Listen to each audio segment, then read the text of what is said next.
It's safe to say that zombies are one of the most popular, if not the most popular, horror subgenres. The Walking Dead, at least for the first 5 seasons, was consistently the highest rated show on television, and the 5th season premiere was the most watched episode in cable history, with 17.3 million viewers.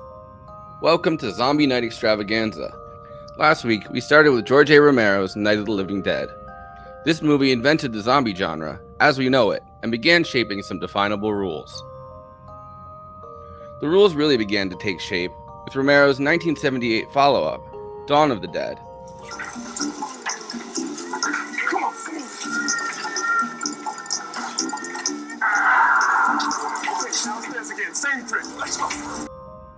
These are the Romero zombies.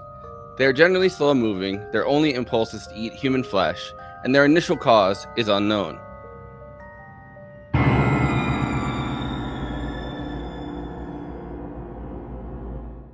In 1985, Romero released the ambitious and groundbreaking 3rd installment of the Dead series, Day of the Dead,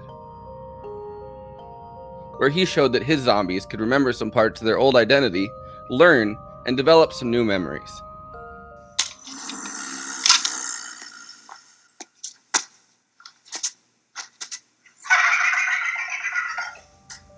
Tonight, we look at a movie that blows that all up.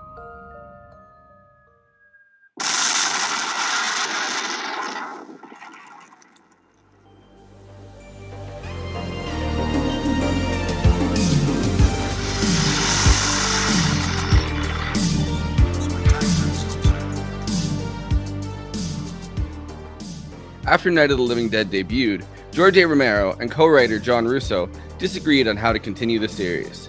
A compromise was reached. Romero would continue to make Dead films, while Russo would make Living Dead films. After bouncing around studios, Return of the Living Dead was released in 1985, the same year that Day of the Dead came out. Russo finally settled on first-time director Dan O'Bannon. O'Bannon was a longtime screenwriter who co-wrote John Carpenter's Dark Star as a film student, and the screenplay for Alien, which is based on a short story he had written with his roommate. O'Bannon struggled throughout the directorial process and garnered a reputation as a demanding and difficult director. So Return for me was a real education in how not to direct a movie, how not to manage other people.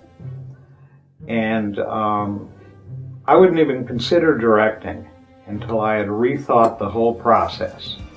So, what was different about Return of the Living Dead?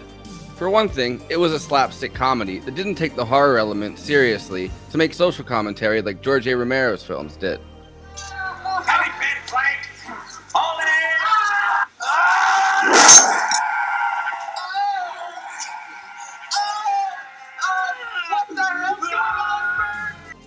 For another thing, O'Bannon's zombies were very different from Romero's.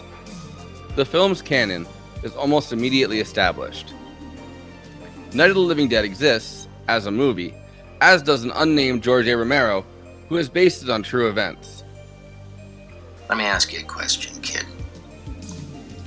Did you see that movie, Night of the Living Dead?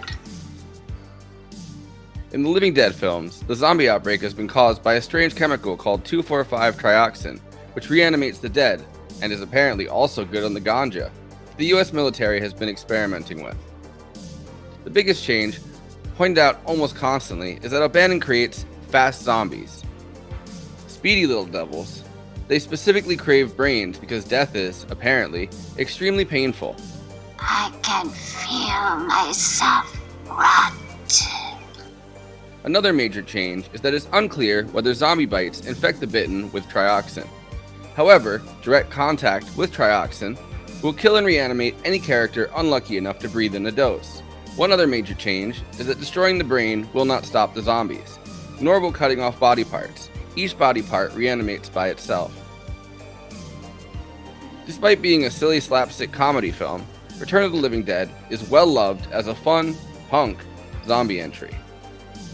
I mean, I got something to say, you know? What do you think this is all about? You think this is a fucking costume? This is a way of life.